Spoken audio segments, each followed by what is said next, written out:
Hi and welcome to my channel where I make dishes inspired by some of my favorite video game characters. Today's dish is inspired by Y'shtola from Final Fantasy XIV.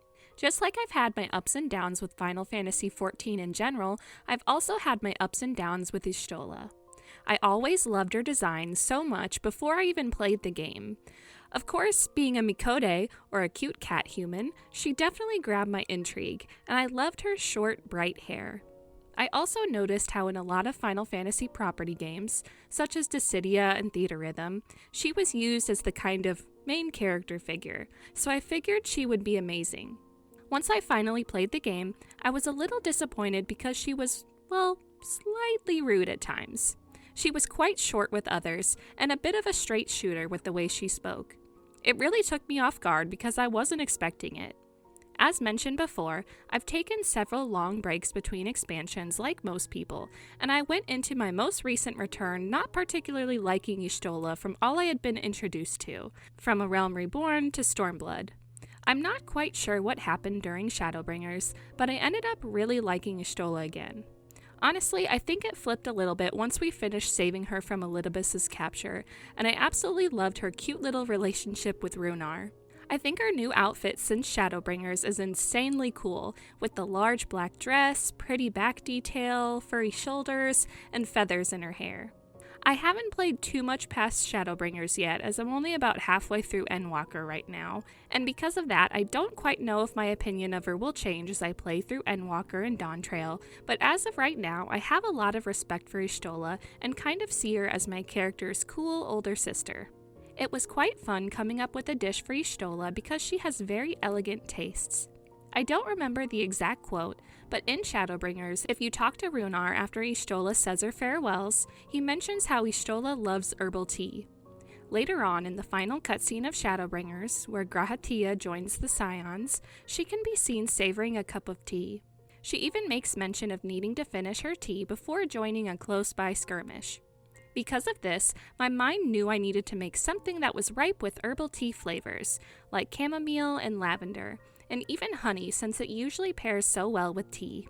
I figured a small and somewhat sweet treat would pair well with tea, especially if it was something that could be enjoyed quickly in case the Scions were called to action.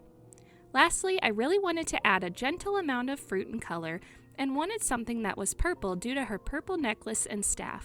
Altogether, this led me to some scrumptious chamomile honey cakes with a lavender blueberry glaze, and they felt so fitting for Y'shtola's sophisticated palate and personality.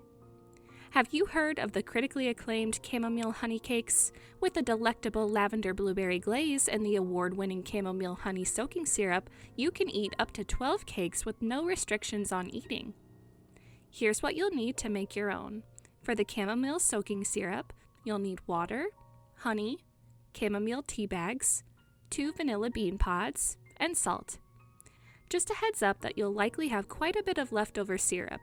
You can half the recipe if you want, or if you're like me, you can just save the syrup to use on other baked goods.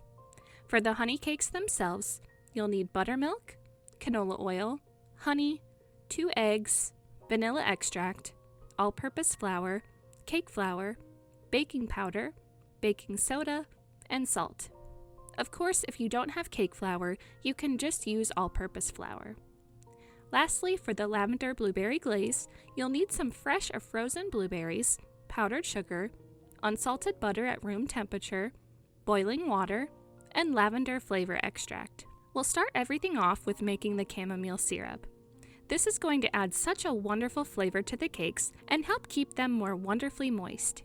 Before we get started, you're going to want to grab 2 vanilla bean pods and extract all of the seeds. I was using slightly old vanilla beans, so they're a little hard, but all you do is slice down the middle of the bean to split it in half. Then use the edge of your knife to remove all of the beautiful little vanilla seeds. Place those seeds into a small container for later. Now you can just use some vanilla extract if you want, about a half teaspoon, instead of the beans.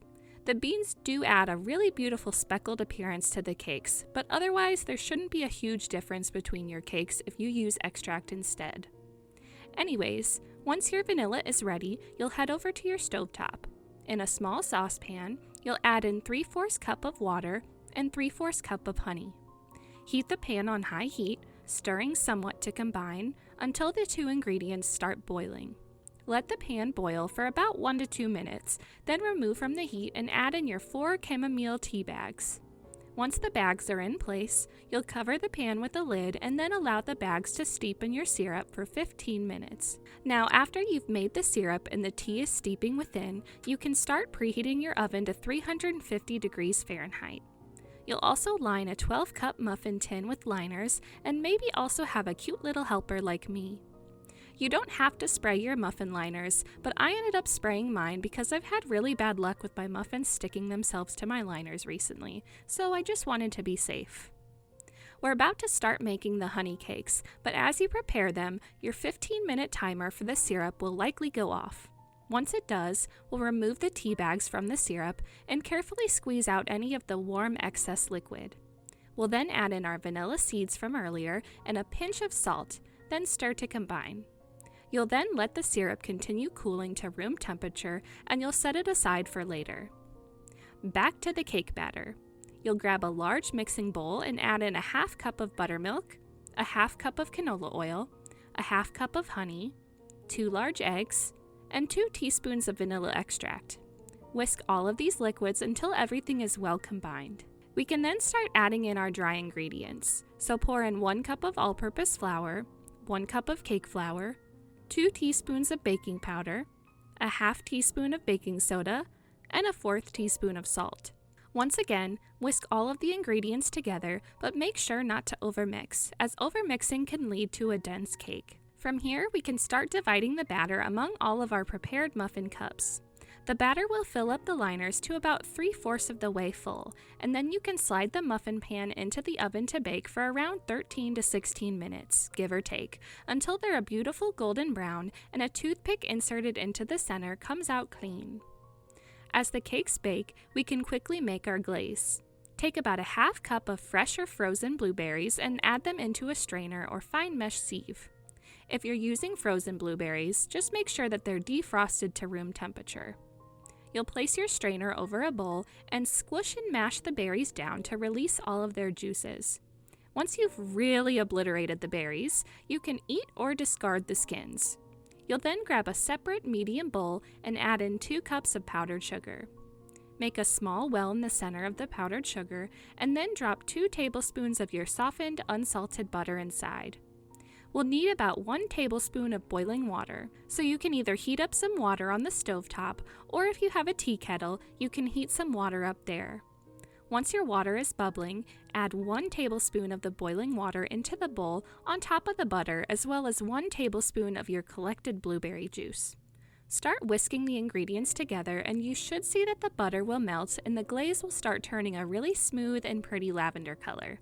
Speaking of lavender, it's time to add about a 1/4 teaspoon of lavender flavor extract into the glaze and whisk again until well incorporated.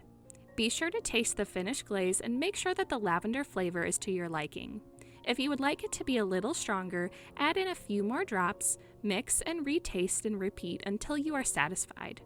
Also, if you feel like the glaze is too thin, feel free to add more powdered sugar, and if you feel like it's too thick, feel free to add more blueberry juice.